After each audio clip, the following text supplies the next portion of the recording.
Assalamu alaikum. I'm Dr. Faryal Razak. I'm assistant professor at ZAB, Islamabad, and I'm in charge of ZAB Care. Today we are here with our third episode of Emotional Wellness series.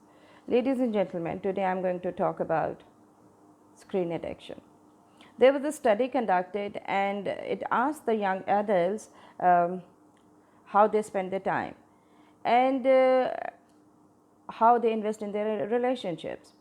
And most of the young adults say that they are unable to find meaningful relationship in the friendships or to connect with their family and extended family.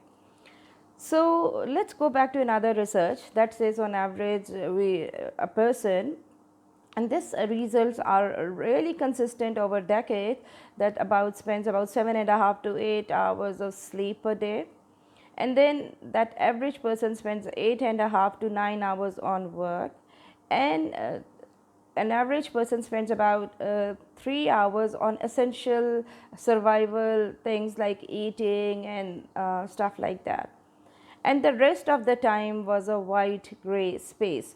It was a personal time, and this space was supposed to be for your personal activities, your me time, your relationships, and this is the space where magic was supposed to happen, where you were supposed to build friendships and nurture relationships.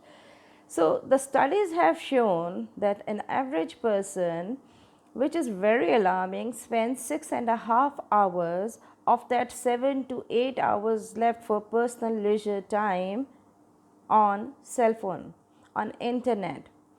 So you see that the space is diminishing where you were supposed to connect to the humanity, do good and be productive and help yourself with the relationships. So this is very alarming. So this is why we need to understand that relation building will start when we start connecting, and how it will happen when we disconnect from the internet. Somebody asked Buddha, what is poison? And he says that excess of everything is poison. So spending time on internet or your smartphone is not bad per se. Excessive use of anything is bad. Now let's go back to the physiology and how your brain works. What happens is that your brain, and why you're addicted to your screen, is because of a hormone called dopamine. What happens is that when you are scrolling down your news feed or you're playing a game, you get a little bit of rewards. Somebody clicks on your picture, comments on your pictures, you feel instant gratification, and it releases a small amount of dopamine. And it is kind of a loop. It is kind of a loop that happens, which is called a compulsion loop. So you're kind of addicted to it, that you go to the social media or you're playing a game on an internet, you pass the next level, and the brain releases a little bit of the dopamine, and this compulsion loop is just like addiction. So studies have shown that those of the people who are alcoholic or are into gambling or even drugs, this is how the brain works, and it makes you addicted, because you were supposed to get this gratification from the relationships which you are not getting right now.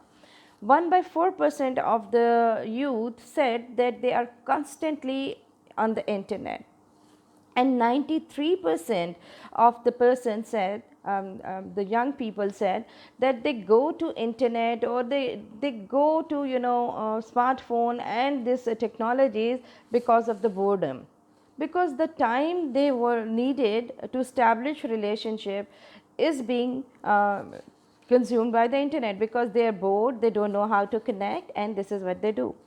So this is very serious, because not only it affects your relationship status, you're connecting with the people, it affects your health.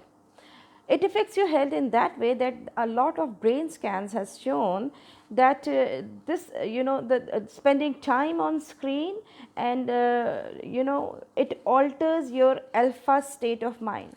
Alpha state of mind is a state of mind where you relax. So it definitely alters the state of mind. And the blue light emitted from the screen, uh, it it disrupts your melatonin. Melatonin is a hormone which is concerned for your sleep regulation. And studies have shown that the people who are addicted to their mobiles, and the last thing they do before they go to bed is to check their mobile, they don't have quality sleep. The sleep studies have shown that. So they don't actually go to that deep sleep where their brain was supposed to repair the damages inside, and regulate your body systems. And the melatonin is responsible for a lot of other things. So it's a chain reaction in your body, that your circadian rhythm is your body clock, that is when to sleep and when to wake up. So your body clock is disrupted. So whenever, if you go to any endocrinologist, and they will tell you that the disruption of any hormone is a very fine balance of hormones in your body. So what this mobile is doing, it is increasing the secretion of dopamines, it is altering your alpha state of mind, it is altering the composition of the melatonin. So you see that it is adversely affecting your health.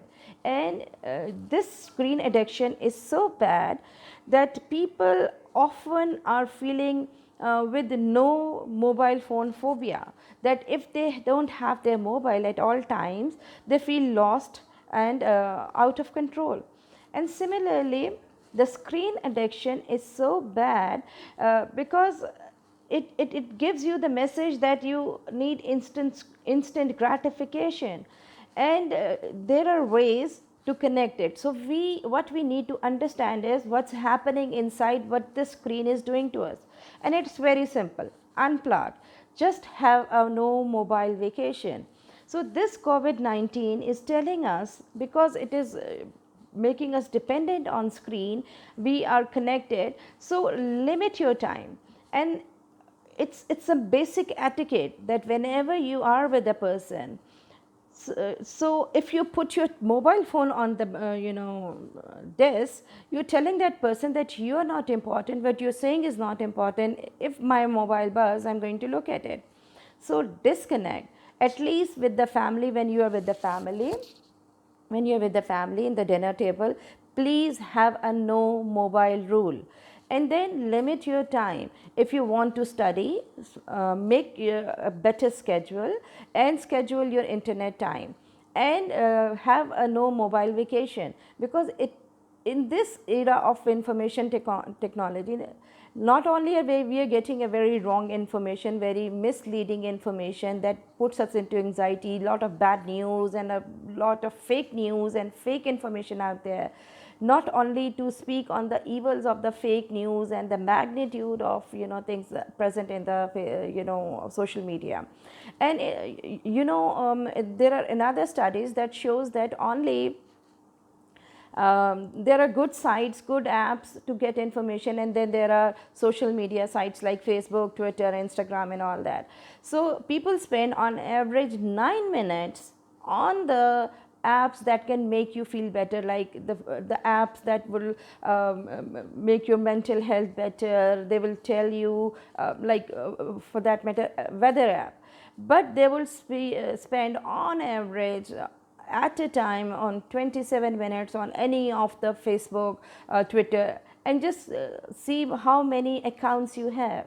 So on average, if you're spending more than 5 to 6 hours on social media, it's a recipe for disaster, because it has been linked, social media usage has been linked with your negative mindsets, negative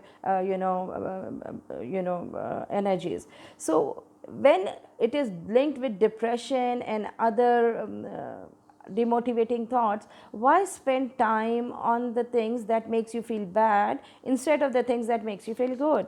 So there are very good apps, there are very good informations that you can get. Why spend time on something as mundane as a social media account? So the choice is yours, the choice is always yours. So please be careful, limit your time, and when you are with someone, be with that someone. It's that simple. disconnect. And I wish you all the